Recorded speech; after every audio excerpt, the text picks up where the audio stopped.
Assalamu alaikum wa rahmatullahi wa barakatuh, mes chers frères et sœurs.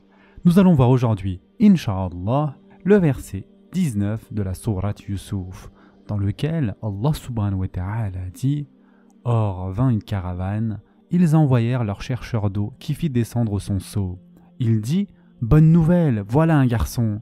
Et ils le dissimulèrent pour le vendre, telle une marchandise. Allah cependant savait fort bien ce qu'il faisait. Sourate Yusuf, verset 19.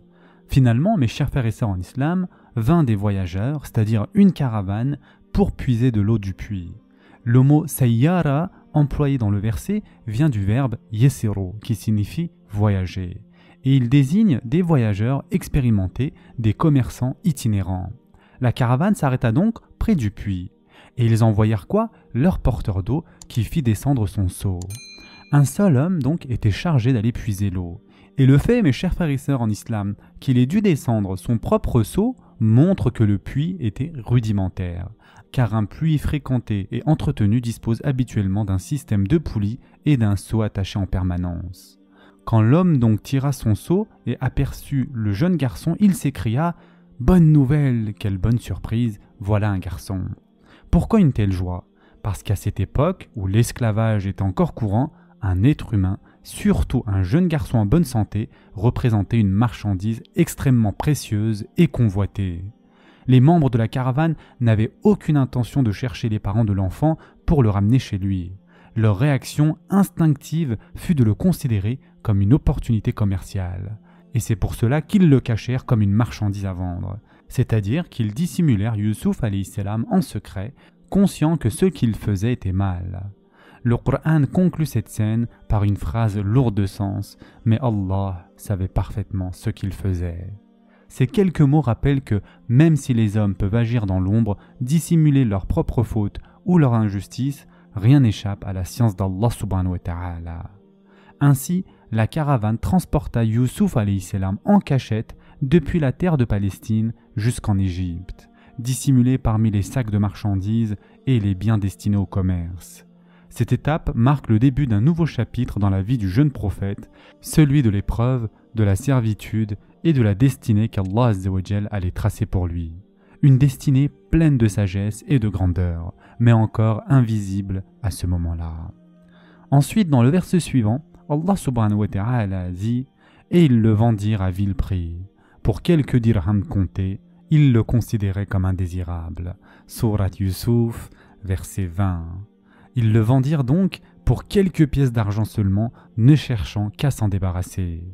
Mes chers frères et sœurs en islam, la caravane vendit Yusuf alayhi salam pour bien moins que sa véritable valeur, et le Coran précise à vil prix. Le mot ba's employé ici signifie une perte, une sous-évaluation dans le commerce. Ce terme peut être compris de deux manières. Premièrement, Yusuf alayhi salam était inestimable et quel que soit le montant pour lequel on l'aurait vendu, ce prix n'aurait jamais reflété sa véritable valeur. Ou deuxièmement, ils le vendirent bien en dessous du prix habituel d'un esclave moyen. Si la valeur du marché s'élevait à plusieurs centaines de pièces d'argent, ils n'en reçurent qu'une fraction. Et selon Ibn Abbas radiallahu an, ils n'en tirèrent peut-être qu'un dixième. Pour souligner davantage cette insignifiance, Allah Azza wa Jal ajoute « pour quelques pièces d'argent ». Le fait même que ces pièces puissent être comptées montre combien la somme était dérisoire. Le mot employé ici est dirahim, pluriel de dirham. Ce terme vient du grec ancien, car les Grecs furent les premiers à frapper des pièces d'argent. Les Romains, eux, frappaient des pièces d'or appelées denarius. À l'époque du prophète sallallahu alayhi wa sallam, les Arabes n'avaient pas encore de monnaie propre. Ils utilisaient les pièces romaines et perses. Ce fut le calife Omeyyad, Abdelmalik ibn Marwan, qui fut le premier à frapper des pièces musulmanes. La pièce d'argent prit le nom de dirham et celle de l'or dinar. Ces appellations ont d'ailleurs perduré jusqu'à nos jours. Le dirham est encore la monnaie officielle des Émirats, tandis que le dinar est utilisé en Algérie, en Jordanie, au Koweït, en Libye, en Tunisie, en Irak et au Bahreïn. Mes chers frères et sœurs en islam, le fait qu'ils aient vendu Yusuf alayhi salam pour une somme aussi ridicule montre qu'ils ne voyaient en lui rien d'important et qu'ils cherchaient simplement à s'en débarrasser. S'ils l'avaient vendu sur un marché légal, Il aurait rapporté une véritable fortune, car le type d'esclave le plus cher était un jeune garçon en bonne santé, capable de servir de nombreuses années. Mais comme ils ne l'avaient pas acheté, ils n'accordèrent aucune valeur à ce qu'ils avaient obtenu gratuitement. C'est une leçon sur la nature humaine. Lorsque l'on reçoit quelque chose sans effort ni coût, on a tendance à le négliger. Et ceci, mes chers frères et sœurs en islam, fait un parallèle poignant avec notre époque, l'islam. Ceux qui sont nés musulmans, n'ayant pas eu à chercher la vérité, ne réalisent pas toujours la valeur de leur foi comme le font les convertis, qui ont dû le découvrir à travers des recherches, des sacrifices et parfois la rupture avec leurs proches non musulmans. Allah subhanahu wa ta'ala nous apprend ainsi que la caravane ne considéra pas Youssouf alayhi salam comme une personne d'importance. Pour eux, il n'était qu'une marchandise volée dont il fallait se débarrasser avant d'être découvert. Ils ressentaient au fond une certaine culpabilité d'avoir capturé un jeune garçon innocent qui ne méritait pas un tel sort. Cette scène résume parfaitement l'injustice humaine, l'oubli de la valeur intrinsèque d'un être lorsque l'appât du gain ou la peur du châtiment domine la conscience.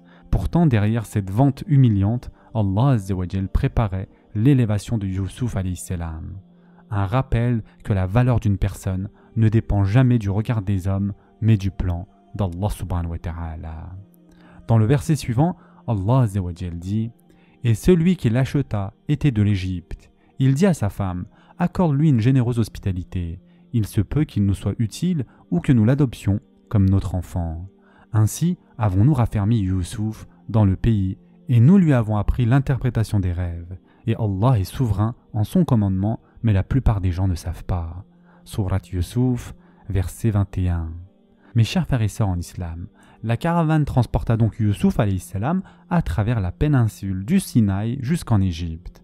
Le Coran désigne l'homme d'Égypte qui l'acheta sous le nom d'Al-Aziz, un titre honorifique qui signifie l'homme noble, le digne ou l'honorable.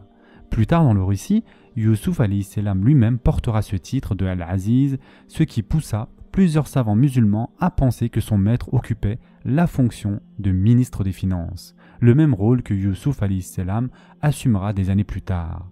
Il y a donc dans le texte une indication subtile.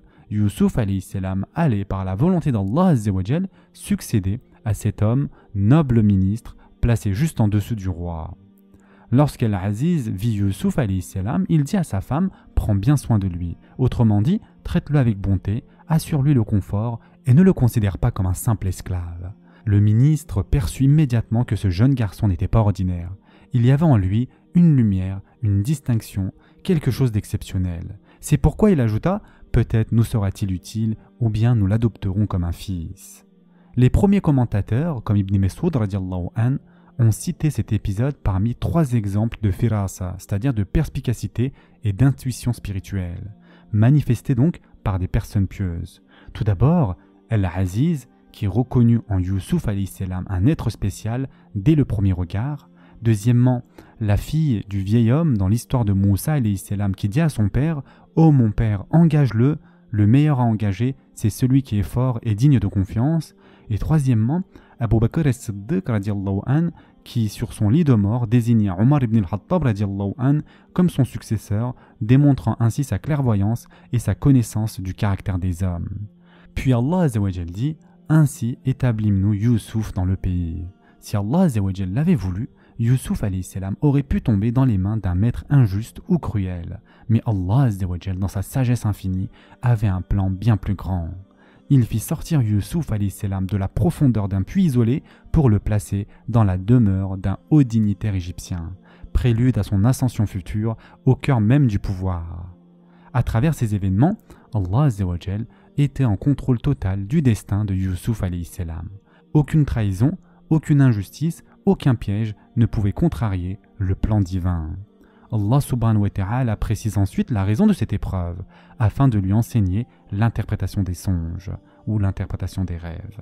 Cette expression magnifique reviendra 2 fois dans la sourate. L'interprétation des rêves est une science particulière, c'est un don divin, non une connaissance qu'on peut acquérir dans les livres. Tous les prophètes d'Allah Azza wa Jal maîtrisaient cet art spirituel, et plus particulièrement le prophète Youssouf alayhi salam. Par cette phrase, Allah Azza wa Jal annonce implicitement que Youssouf alayhi salam interprétera plus tard les rêves des autres, notamment celui du roi d'Égypte et que ces événements mèneront à la réalisation du premier rêve de Youssouf alayhi salam, celui du soleil, de la lune et des 11 étoiles qui se prosternent devant lui. Rien dans ce récit n'est le fruit du hasard, tout s'inscrit dans le plan divin, un enchaînement parfait où chaque événement, même douloureux, conduit à une sagesse supérieure. La faute des frères de Youssouf alayhi salam fut le point de départ de ce voyage providentiel, puis d'un puits désertique de la Palestine jusqu'à la splendeur du royaume égyptien, l'un des plus puissants de l'Antiquité.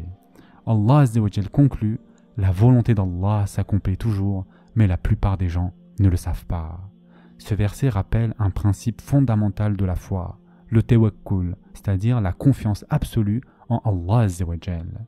Tout ce qui survient dans nos vies fait partie de son plan. Nous devons certes faire notre part, comme Yaqub alayhi salam le fit en protégeant Youssouf alayhi salam, mais le résultat final appartient toujours à Allah subhanahu wa ta'ala. Celui qui comprend cela profondément sait que rien n'arrive sans la permission du Créateur, il place donc sa confiance en lui seul, accepte son décret avec sérénité et certitude, comme Allah Azza wa Jal le dit dans le verset, mais la plupart des gens ne comprennent pas. Cette étape du récit marque une transition. Youssouf alayhi salam, le jeune garçon trahi et vendu, devient désormais le protégé d'un homme puissant. C'est le début de sa préparation par la sagesse divine à une destinée bien plus grande, celle d'un prophète qui portera la lumière et la patience jusque dans les palais des rois. Ce sera tout pour aujourd'hui. En attendant, prenez soin de vous mes chers frères et sœurs et à très prochainement, Inch'Allah.